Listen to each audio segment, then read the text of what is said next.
Assalamualaikum warahmatullahi wabarakatuh. Waalaikumsalam warahmatullahi wabarakatuh. Silakan Bapak pertanyaannya. Yang akan ditanyakan, Raja Dunwas membuat parit senah atau ukhdud dan seluruh penduduk dibakar dalam parit itu. Saya yang akan tanyakan, dan dalam Al-Quran kisah ini disebut Ashabul Ukhdud. Nah, saya akan menanyakan apa Ashabul Ukhdud dan surat apakah lah, supaya diberitahu dalam Al-Qur'annya surat apa dan ayat berapa, gitulah. Assalamualaikum warahmatullahi wabarakatuh. Waalaikumsalam warahmatullahi wabarakatuh. Assalamualaikum. Bisa diulang, kurang jelas. Bapak tadi bertanya kurang lebih mengenai kisah Asbahul di mana menyebutkan raja yang membuat parit kemudian membakar seluruh warganya di situ, dan apakah itu ditulis dalam Al-Quranul Karim Asbabul Ukhdud kalau nggak salah.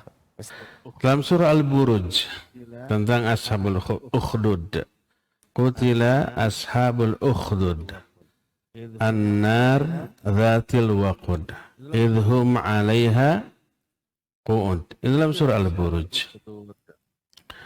Qutila Ashabul Ukhdud, celakalah, binasalah para pembuat parit. Jadi ada parit digali dengan panjang dan lebar serta kedalaman yang cukup, kemudian dimasukkan kayu bakar, kemudian dinyalakan oleh api. Orang-orang dipaksa terjun ke api ini oleh raja saat itu. Siapa raja itu? Kapan terjadinya dan di mana kejadiannya? Jawabnya, siapa raja itu? Nggak tahu. Kapan kejadiannya? Zaman baheula. Di mana juga nggak tahu. Karena nggak ada penjelasan dalam ayat dan hadis. Tapi diceritakan dalam hadis, dalam kitab Riyadhus Shalihin bab-bab awal,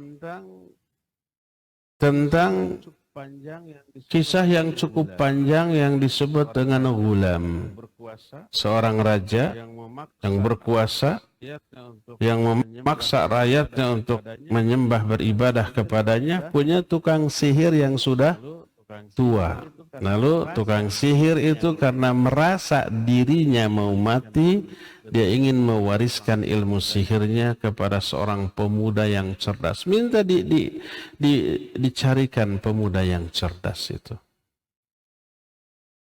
Ada seorang disebut Ghulam. Ghulam ini bukan nama, tapi Ghulam itu pemuda. Dan diajari sihir. Bolak-balik pergi dari rumahnya ke tempat tukang sihir tadi atas perintah raja. Jadi berangkat pagi, kemudian pulang sore atau malam. Diajari sihir. Ketika suatu saat pulang dari belajar sihir, di tengah jalan dia singgah ke sebuah gubuk. Di sana ada seorang rahib. Kemudian mendengar nasihat rahib. Rahib ini mengajak dia untuk beribadah hanya kepada Allah. Isi nasihat rahib bertolak belakang dengan ajaran si tukang sihir. Dan dia tertarik dengan ajaran rahib, walaupun bertolak belakang. Akhirnya setiap mau pergi ke tukang sihir, dia singgah di rahib. Setiap pulang dari tukang sihir ke rumahnya, dia singgah juga. Jadi sehari dapat 2 kali pelajaran dari rahib ini. Begitu terus. Apa akibatnya? Akibatnya ketika pergi dia terlambat ke tukang sihir, ketika pulang dia terlambat pulang ke rumahnya. Sampai dipukul oleh dua-duanya. Curhat kepada sang rahib. Kata sang rahib bilang, kalau nanti terlambat ke tukang sihir, keluargamu menahanmu. Kalau nanti pulang terlambat ke rumah, bilang tukang sihir itu yang menghambatmu. Dia ragu mana yang benar. Apakah ajaran rahib atau tukang sihir? Suatu saat ketika dia pulang, orang berkerumun di jalan tidak berani lewat. Kenapa? Ternyata di tengah jalan ada satu binatang melata yang besar. Orang-orang tidak berani lewat. Nah, kata si gulam, hari ini aku akan mengetahui ajaran siapa yang benar, rahib atau tukang sihir. Si rahib mengajarkan untuk selalu menyebut nama Allah, beriman kepada Allah. Rahib sebaliknya, dia berkata, ya Allah, kalau ajaran rahib ini benar, dengan lemparan batu ini bunuhlah si binatang itu. Lalu dia menyebut nama Allah, Bismillah. Kemudian dilempar dan mati. Akhirnya orang-orang pun aman lewat, dan sejak saat itu dia tahu ajaran rahib yang benar. Orang-orang melihat kesaktian pemuda ini lalu viral, menyebar bahwa ini bisa membunuh binatang hanya dengan lemparan batu kecil. Begitulah seterusnya. Nah, akhirnya berlanjutlah.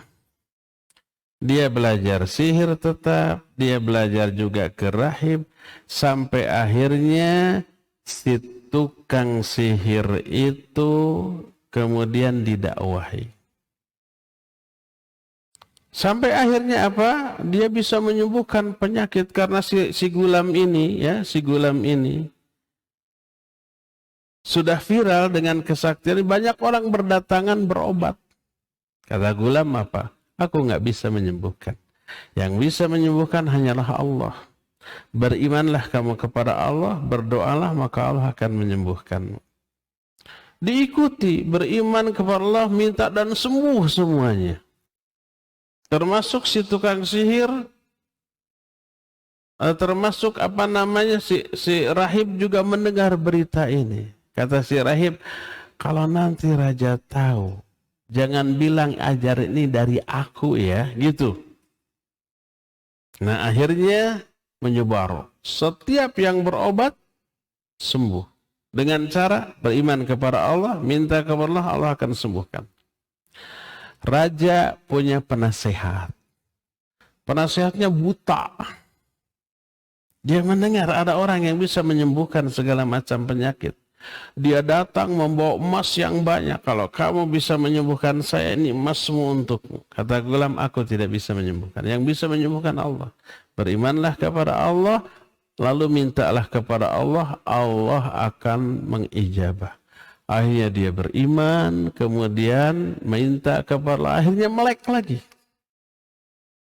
Pas dia datang ke raja, raja kaget, loh kok kamu bisa melihat. Kenapa? Ternyata ada yang menyembuhkan. Siapa? Allah. Siapa Allah? Sesembahan kita. Loh, ada sembahan selain aku? Iya, Allah sesembahan kita, pencipta kamu, pencipta saya. Akhirnya dia disiksa. Dari mana ajaran ini?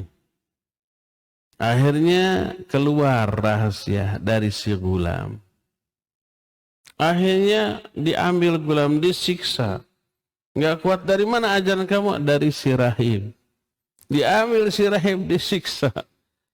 Kamu harus murtad lagi, nggak mau. Kalau nggak dibunuh, akhirnya dibunuh. Si rahib itu. Yang buta tadi juga dibunuh, ya. Nah, terus sekarang si gulam ini yang mewarisi sihir yang luar biasa, disangkanya sihir. Kata raja, bawa ke tengah lautan. Paksa dia keluar dari keyakinannya. Kalau enggak, lempar ke lautan biar mati. Dibawa ke lautan, dipaksa, lalu gulam berdoa. Allahumma kfinihim bima syi'ta. Boleh dihafalkan doain. Allahumma kfinihim bima syi'ta. Ya Allah, lindungi aku, selamatkan aku dari mereka dengan cara yang kau kehendaki. Berguncang itu perahu, semuanya nyebur ke laut, tinggal Gulam sendiri. Semuanya mati. Gulam kembali, bukannya kabur, datang lagi ke raja tuh. Loh, kamu selamat, mana prajuritku? Mati semua. Diutus lagi sepasukan yang lebih kuat. Suruh naik ke gunung. Paksa agar dia meninggalkan keyakinannya. Kalau nggak mau, lempar dari atas gunung. Dibawa ke gunung. Dia berdoa lagi, Allahumma kfinihi bima syi'ta. Allahumma kfinihim bima syi'ta. Allah, selamatkan aku dari mereka dengan cara yang kau kehendaki. Berguncang lagi itu gunung. Semuanya berjatuhan kecuali Gulam. Setelah itu datang lagi, bukannya kabur. Karena misinya bukan menyelamatkan diri sendiri. Bingung ini si raja, gimana sih cara membunuh kamu? Sebab kekhawatirannya nanti semua orang beriman kepada Allah, beriman kepada ajaran Gulam, nanti dia ditinggalkan sebagai sesembahan. Kata Gulam, kamu tidak akan bisa membunuhku kecuali dengan mengikuti perkataanku. Apa perkataannya? Ikat aku di sebuah batang pohon kurma, undang orang-orang untuk menyaksikan, selalu bentangkan panah, dan sebelum melepaskan anak panah, ucapkan olehmu Bismillahirrabbilgulam. Akhirnya dilaksanakan. Saking inginnya membunuh Gulam, khawatir pengaruhnya tambah melebar, posisi dia sebagai sesembahan bisa jatuh. Diundang semua orang, diikat Gulam, kemudian dipentangkan anak panah, lalu sebelum melepaskan anak panah, dia berkata Bismillahirrabbilgulam, dengan menyebut nama Allah Rabb Gulam. Secara keras semua orang mendengar. Akhirnya anak panah ini melesat dan tembus ke dada Gulam dan mati. Boga lalakon mati, sad ending? Enggak. Apa yang terjadi melihat begitu? Semua orang yang ada di sana berkata, Amanna birabbil Gulam. Kami beriman kepada Rabb Gulam. Semuanya beriman. Itu yang sangat ditakutkan oleh raja. Bingung kan raja? Dia membunuh Gulam karena takut orang-orang terpengaruh oleh ajaran Gulam. Ternyata setelah dibunuh semua orang terpengaruh. Beriman. Akhirnya raja ngancam. Bikin parit. Dibikin parit. Dimasukkan kayu bakar, dibakar. Lalu dia berkata, siapa yang masih beriman kepada Rabb Gulam, terjun ke api itu. Semua pada terjun. Nggak ada takut-takutnya. Karena apa? Karena keimanan. Sampai ada seorang ibu yang membawa bayi yang masih merah, pas mau dilemparkan itu, kasihan, nggak tega. Ragu dia. Tapi keajaiban muncul.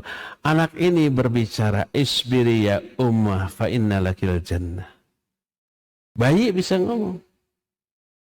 Sabarlah engkau wahai ibuku, bagimu surga. Lalu setelah itu dia sadar tegar, baru loncat ke parit yang berisi api tersebut. Sehingga tercatat ini termasuk salah satu bayi yang bisa ngomong ketika dalam buayan. Ada berapa? Nabi Isa, anak dalam kasus Jurej.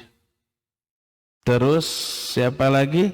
Anaknya Masyitoh, tukang sisir siapa? Fir'aun dan ini. 4 yang kita tahu. Nah, ini yang dikhawatirkan, ya. Berkaitan dengan kasus ini, ayat yang tadi ditanyakan itu berbicara tentang Qutila ashabul ukhdud an-nari dhatil waqud idhum alaya qu'un. Binasalah ashabul ukhdud. Artinya si raja ini yang membakar semua rakyatnya hanya karena beriman kepada Allah Subhanahu wa taala. Kisah ini ada dalam kitab Sahih Bukhari, ada dalam kitab Riyadhus Shalihin Sunan Imam An-Nawawi di bab-bab awal dari kitab tersebut, dan ini bercerita tentang kisah gulam yang tadi diterangkan ya. Tapi di mana tempatnya, kapan kejadiannya tidak ada penjelasan yang didasarkan kepada wahyu Al-Quran atau Sunnah. Tapi pesannya adalah, pesan moralnya banyak. Salah satunya adalah bahwa kesuksesan dakwah yang dilakukan oleh seorang da'i, baik rasul, nabi, ulama atau da'i manapun, itu bukan sukses yang diraih oleh pribadi si da'i atau si rasul. Kesuksesan dakwah adalah bila dakwah ini menyebar walaupun da'inya mati. Contohnya gulam, dia mati. Apakah dia gagal karena dia mati ketika masih muda, masih bujang? Enggak, dia berhasil. Karena misi utamanya bukan mengangkat nama besar pribadi si da'inya, tapi misi utama menyebarkan ajaran Allah agar orang-orang beriman. Dia sukses.